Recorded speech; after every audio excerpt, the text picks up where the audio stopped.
Midgebill, the Otter, by Gavin Maxwell. What is an otter? An otter is a semi-aquatic mammal, mostly found in large number, in the wet areas near lakes, known as marshes.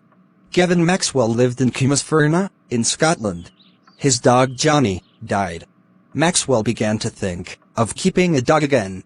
See what happened? In Maxwell's own words, in 1976, I traveled from Cwmsferna to southern Iraq. Then it crossed my mind that I should keep an otter instead of a dog.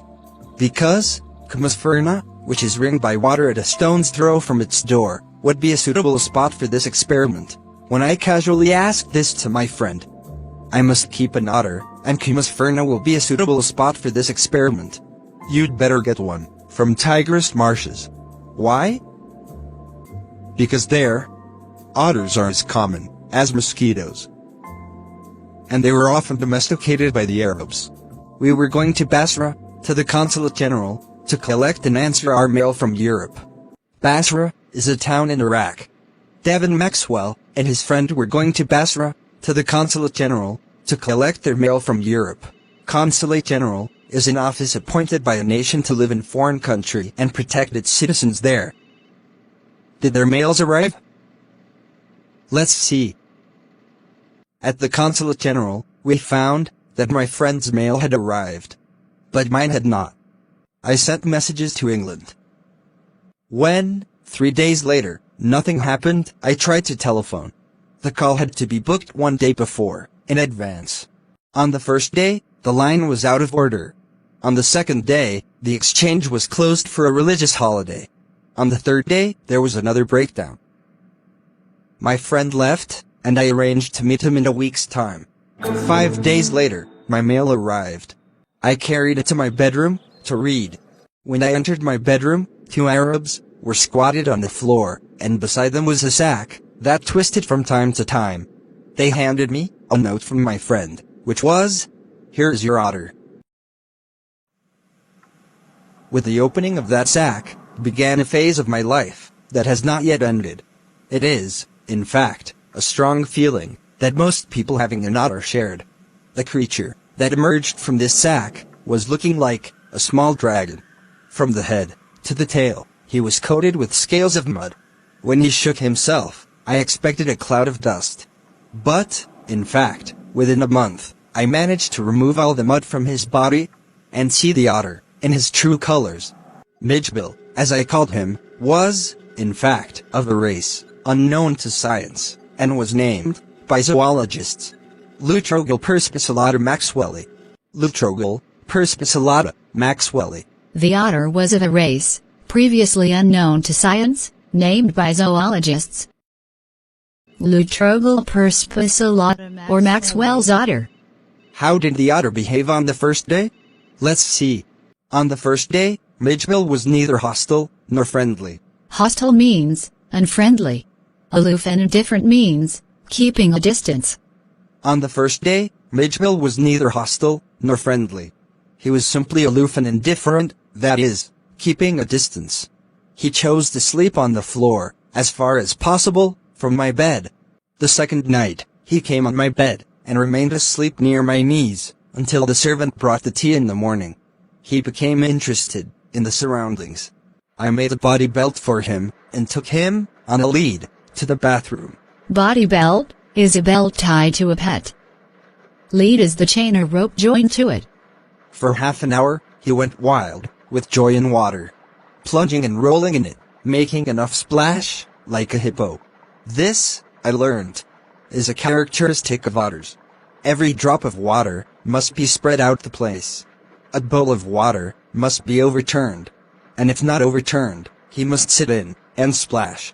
Water must be kept on the move, and when at rest, it causes anger. 2 days later, when I entered my bedroom, Midgebill escaped silently to the corridor that led to the bathroom. I followed him to the bathroom. He was up on one end of the bathtub and was trying to open the tap. In less than a minute, he had turned the tap far enough and achieved a full flow. Actually, he was lucky to turn the tap in the right way, as on other events. He would often turn the tap in the wrong way and became irritated. After some days, Me would follow me without a lead, and come to me when I called his name. He spent hours shuffling a rubber ball like a four-footed football player. He could also throw it with a powerful movement of the neck to enough height and distance. But the real play of Otter is when he lies on his back and juggles small objects between his paws. Marbles were me's favorite toys. He would lie on his back, rolling the marbles on his wide belly without ever dropping one on the floor. The days passed peacefully at Basra, but I was afraid of transporting Midgebill to England and Musferna. The British airline to London would not allow animals. So, I booked a flight in another airline to Paris, and from Paris, I would fly to London. Sir, you can enter with the animal, but it should be packed in a box, not more than 18 inches square. You will have to carry the box at your feet. I had a box made for Midgebill, and an hour before the flight, I put him in the box so that he would become adjusted to it. I left the box for a meal. When I returned, there was a shocking scene.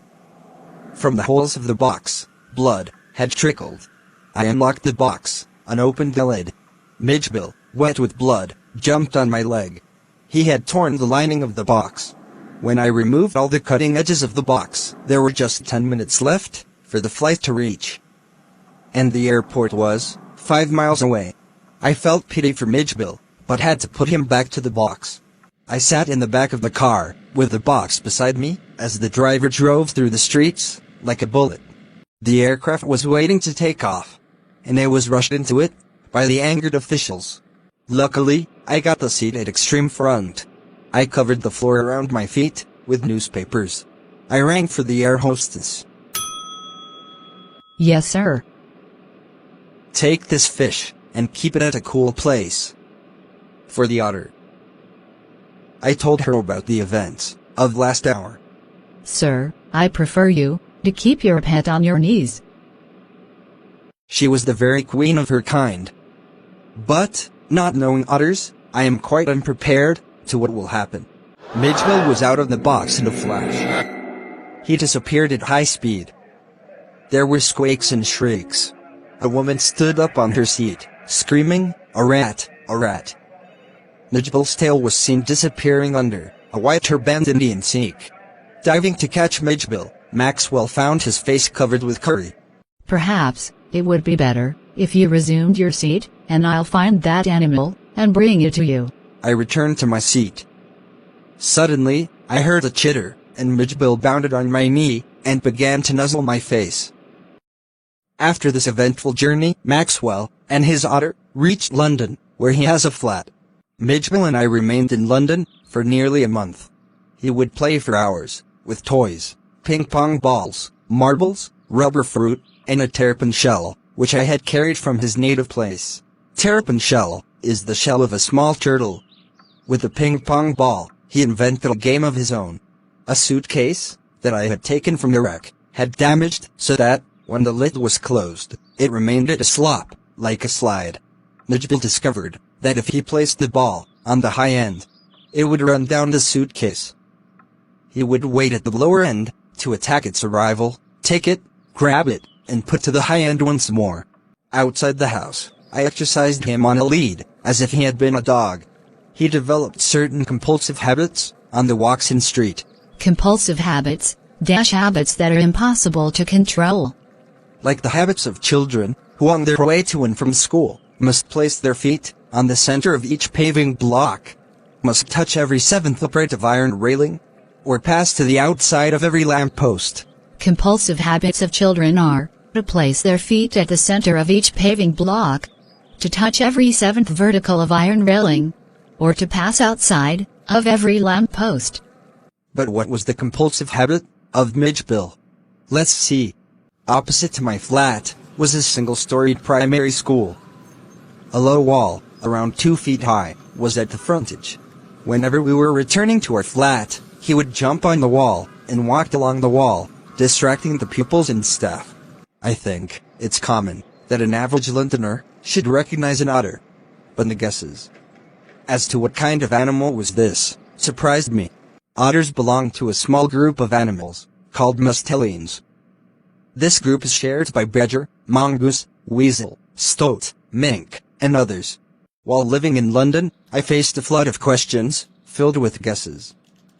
People guessed all the mustelines, but not the otter. More random guesses were, a baby seal, and a squirrel. Someone asked, is that a walrus? A hippo, a beaver, a bear cub, a leopard, and even a brontosaur. Midgebill was nothing but an otter.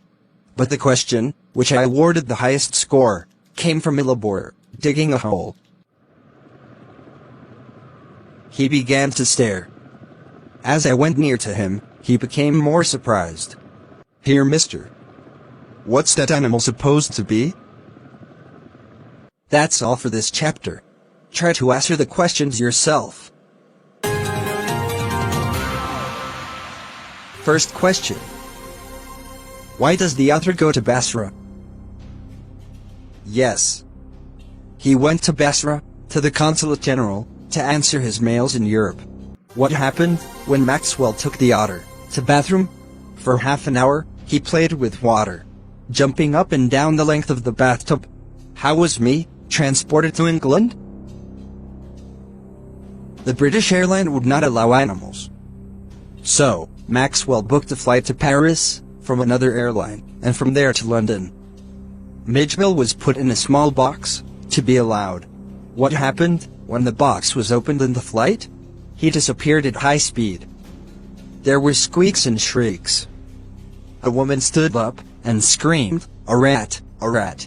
What was the compulsive habit of Midgebill?